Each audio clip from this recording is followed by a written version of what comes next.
Assalamualaikum warahmatullahi wabarakatuh.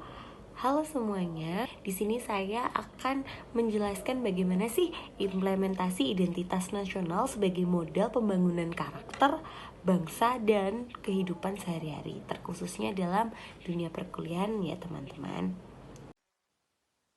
Ada Pancasila dalam praktik, yaitu ada peduli, adil, dan gotong royong. Kita ambil contoh ketika kita mempunyai teman yang kurang mampu di finansial dan mungkin dia mengalami kesulitan untuk membayar suatu kegiatan kuliah. Di situ bisa dilakukan peran di mana satu angkatan bisa melakukan iuran atau patungan untuk membantu teman tersebut, atau ketika sekedar untuk membeli makanan di kantin kita bisa membantu mereka tanpa menghakimi ya tentunya. Lalu untuk contoh yang kedua, kita bisa ambil refleksi dari kasus pencurian bawang yang sempat terjadi di Boyolali. Lalu ketika kita sebagai mahasiswa tentunya ada beberapa kegiatan seperti bakti sosial ya teman-teman, terkhusus untuk teman-teman yang kadang mengikuti UMKM atau bahkan organisasi seperti HIMA dan lain sebagainya.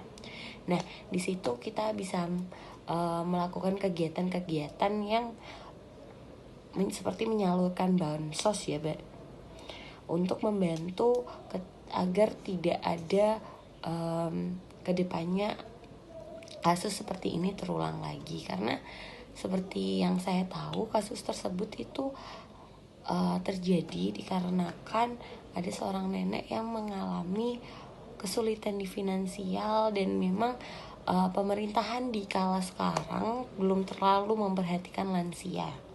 Nah, di situ peran kita sebagai mahasiswa juga lagi-lagi diuji untuk kita bisa melakukan aksi-aksi untuk memberikan masukan yang lebih baik kepada pemerintahan. Untuk contoh yang ketiga, kita mempunyai toleransi Bhinneka Tunggal Ika terhadap kehidupan di kampus. Ketika kita di kampus, tentunya para mahasiswa memiliki banyak latar belakang yang berbeda, atau bahkan agama, suku, bangsa, dan lain sebagainya. Tetapi disitulah gunanya Bhinneka Tunggal Ika. Walaupun kita berbeda, tapi kita tetap satu jua. Jadi tidak boleh kita membeda-bedakan antar suku, ras, bangsa, dan agama. Kita tidak boleh mengejek logat teman kita yang berbeda. Lalu seperti halnya juga kita harus menghormati ketika teman-teman kita yang berbeda agama ketika memperingati hari raya atau melakukan ibadah gitu. Yang keempat, yaitu tanggung jawab sosial dalam aktivitas kita sebagai mahasiswa. Mahasiswa juga dikenal sebagai era perubahan atau agen perubahan. Identitas nasional yang sehat harus mencerminkan kepedulian dan kepekaan terhadap kesetimpangan. Mahasiswa yang aktif mengadvokasi hak masyarakat miskin, melakukan kegiatan sosial di daerah tertinggal, atau menyuarakan kritik terhadap kebijakan diskriminatif yang bertujuan untuk mewujudkan karakter bangsa yang kritis dan nasionalis, seperti mengadakan seminar tentang hukum progresif dan keadilan sosial. Saya terinspirasi dari kasus nenek di Boyolali kemarin, yang beliau hanya mengambil 2 kilo bawang merah saja, beliau dihakimi oleh warga sekitar sampai sebegitunya. Sedangkan orang-orang petinggi di negara kita ini, mereka mengambil hak yang bukan hak mereka, dan itu mereka hanya diberi hukuman seperti yang kita tahu selama ini. Lalu bisa dengan cara membuat konten edukatif di media sosial yang mengangkat pentingnya perlindungan sosial bagi lansia dan perempuan. Bergabung dalam komunitas mahasiswa lintas kampus yang memperjuangkan akses pendidikan gratis dan layak untuk semua golongan. Itu contoh yang nomor 4. Yang kelima atau yang terakhir, yaitu kesadaran kolektif sebagai modal bangsa yang maju.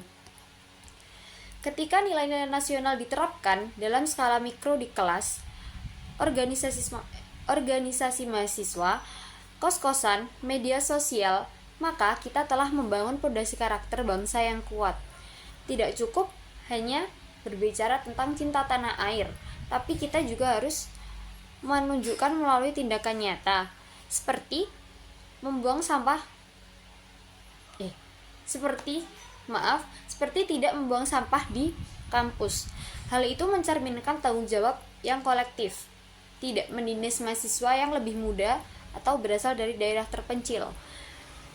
Jadi